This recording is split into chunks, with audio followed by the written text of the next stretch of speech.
What's happening, financial coaches? It's Pete here. Want to talk to you today about some questions that I have gotten and some comments, and so I want to try to address them. The one today that I thought was interesting was my client has a spending problem. How do I make them see it, or some version of this? Now, this one went into a little bit more detail, but it's a situation where I've come across it many times where people may come in, and for me, the number one cause of financial coaching session was debt management, how to handle debt, pay it off, whatever it might be.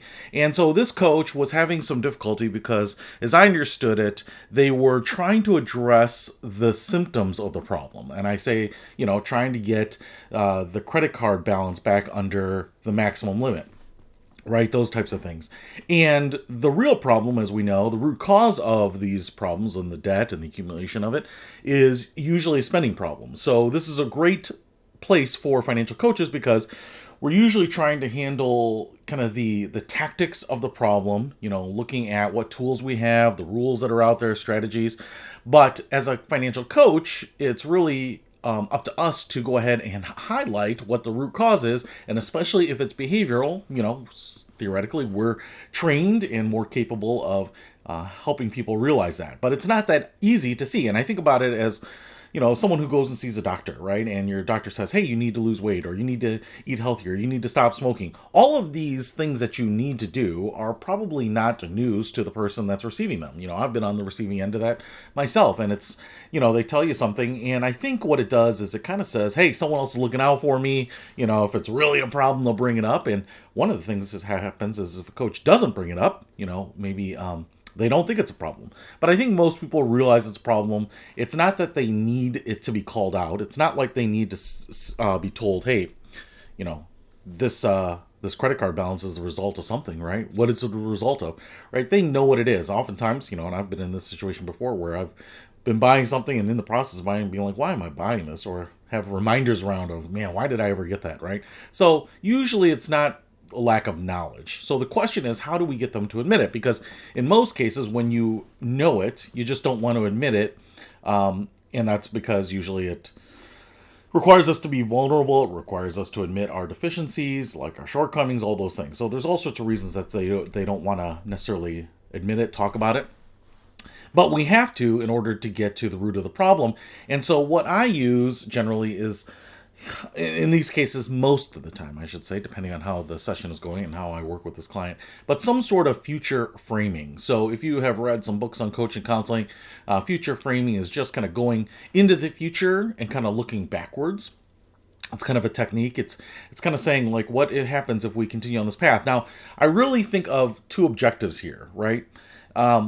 And this person could have been trying to achieve both of these objectives. One is motivation and the other is realization. Now, you can use future framing on either one of these or both of these, right? And you actually might be focusing on one and you might get the other, or you might get both, by chance. So it doesn't really matter. But one of the things that I need to do here is if I've got a client that is spending a lot of money, but they haven't admitted there's a spending problem, one of the issues might just be that they aren't motivated to do anything, even though I can tell that they know. So motivation, let me talk about that. It's feeling the pain. It's realizing there's enough urgency to do something. If your doctor says, hey, you need to lose weight, and you're like, why? Oh, you're more susceptible to diabetes and exhaustion and heart disease and blah, blah, blah. Well, it doesn't necessarily make it feel that urgent, all right? It's different if the doctor says, listen, your weight is at a point where it's putting too much stress on the heart and you have 3 months to live, right? All of a sudden it becomes more urgent, and you will probably do something in the second scenario as opposed to doing something in the first scenario, right? So feeling the pain. So future framing, this can be simply going and saying, you have this debt on the credit card. We figured out some ways to make some space on the credit limit here by taking a 401k loan and refinancing some into the house, selling off some of your stuff, that you didn't need, returning stuff, whatever it might be, borrowing some money, getting some money as gifts or whatever. We've kind of triaged the problem right now. But what happens if this comes back? And they might say, listen, well, I'm out of options now. I've kind of borrowed everything that I can. I've tapped out some of my friends. I mean, they're not going to help again, or friends or family or whatever it is. My family's going to fall apart, right? Hopefully the idea here is to pull them forward in the future to say, hey, what is the worst case scenario if we don't take care of this? Because now if they feel that pain internally, they're visualizing it. They're saying, hey, my marriage might be on the rocks. My kids might not have the experiences that I want to have with them. My family might not have the experiences. We may lose our house, whatever it might be. Feeling that acute pain and at least realizing it, and maybe even saying, hey, that's not that far in the future. These are things that could happen in a year or two. If I lose my job, we might be in this situation in 3 or 4 months, whatever it might be, right? Feeling that pain is going to help raise the motivation. I think the science has proven that humans are more likely to do something to avoid pain than they are to gain pleasure. And I think it's diminishing returns, right? Marginal gains from effort, right? Sometimes we can avoid a lot of pain pretty easily, but oftentimes we have to put in a lot of effort to feel a little bit better than doing nothing, right? So motivation, feeling the pain, right? The second one here is realization of the problem. And this is something I've talked about in a previous video, root cause analysis, right? How do we get to the root cause of what is causing this problem? Having a credit card that is maxed out or a lot of debt is usually not the problem. It is a problem, but it's not the root cause of the problem. The root cause of the problem is spending or an unexpected expense or losing a job or medical bills or whatever they might be, right? But in most cases for me, it's spending more money, living above your means, spending beyond your lifestyle and your income, or not really forecasting properly for the future, right? Maybe spending right now, but, getting lower wages, taking a pay cut, losing one of the incomes in your home or whatever, having a kid and having someone go from an income earner to a stay-at-home parent, whatever it might be, right? So how do we get them to realize the problem, right? And so one of the things that I don't want to do here is be the doctor and say, listen, you have a spending problem. You have a behavioral problem that is inherent to you. It is a flaw in your genetics and you need to fix it, because that will shut people down very quickly. And that's kind of not really true, but the way I said it, it's not necessarily genetically, although some people have predisposition for spending, kind of an addiction problem. But if we say it like that, most people are going to shut down. They're going to take it as offense. They're not going to do anything. In fact, they might fire you. They might not want to work at it. They might not want to hear anything that reinforces that or validates that. Maybe they've heard it before, and they're just going to totally block it out.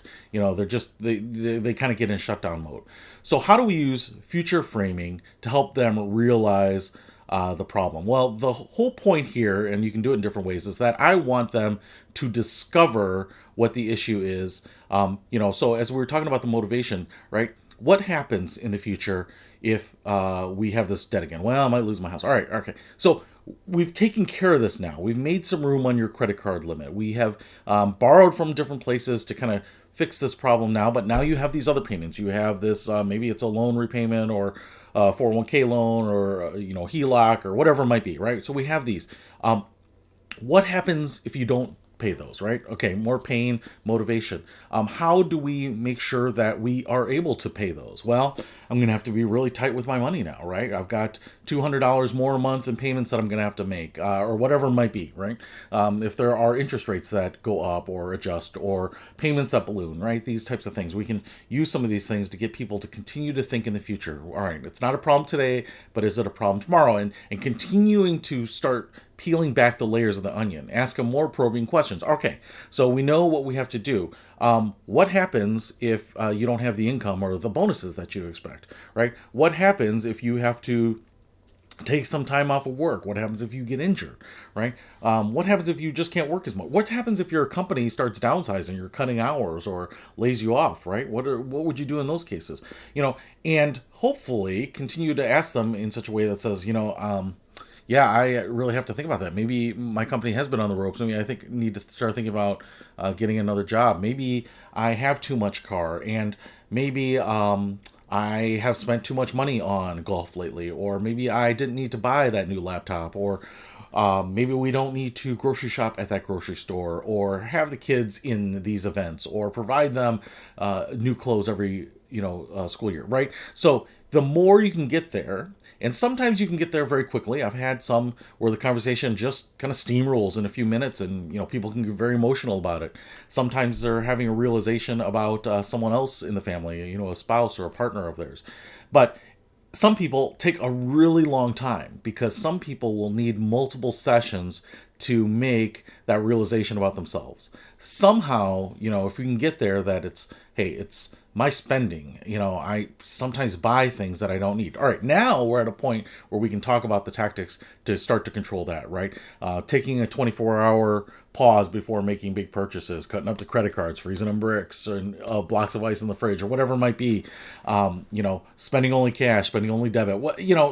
There's all sorts of things that we can do to kind of police ourselves. But we have to get to the point where we've opened the door to talk about policing ourselves, as opposed to just telling people and then even having them maybe sometimes acknowledge it and say, "Yep, no, I do have a spending problem, and here's some suggestions, and we think it's all good." But when they discover it themselves, they're going to be more bought into it, right? I mean, that's why we try to get our bosses to think that they came up with the idea that we're pushing, or send us home early because of the coming snowstorm, or whatever it might be, right? So we want them to discover instead of telling them, and that can really be more powerful in a way that when we're trying to get people to get to the root cause, have them discover the issues on their own. By just helping them think through it with future framing, helping them think through the next few steps, and then helping peel back the layers of the onion with it. So really, two objectives with future framing, in my opinion: driving motivation and helping realize what the core source of the problem is. And sometimes you can do both. And so sometimes it can just be that simple. 5-10 minutes of this discussion can make them feel what kind of pain is coming, and get motivated to do something about it, as well as start digging into the real problem. So hopefully that helps. With my client has a spending problem, how do I make them see it? How do I bring it up? How do I tell them? How do I inform them? Right? In a lot of cases, it's not us trying to inform them. It's us trying to figure out a tactic or a method or process that we can use with them so that they can realize it themselves, right? Because sometimes things are obvious to us as a third party or an outsider that aren't obvious to them. And when they do that, then they have their eureka moment, their aha moment, and they might be able to take care of that. And then from there, we can use future sessions to help them stay committed to it, to figure out what's working and what's not, jettison the stuff that isn't working, double down on the stuff that is working, try some new ideas that might work better. So hopefully that will help in your sessions when your clients have behavioral problems that they haven't acknowledged yet. All right, see you later.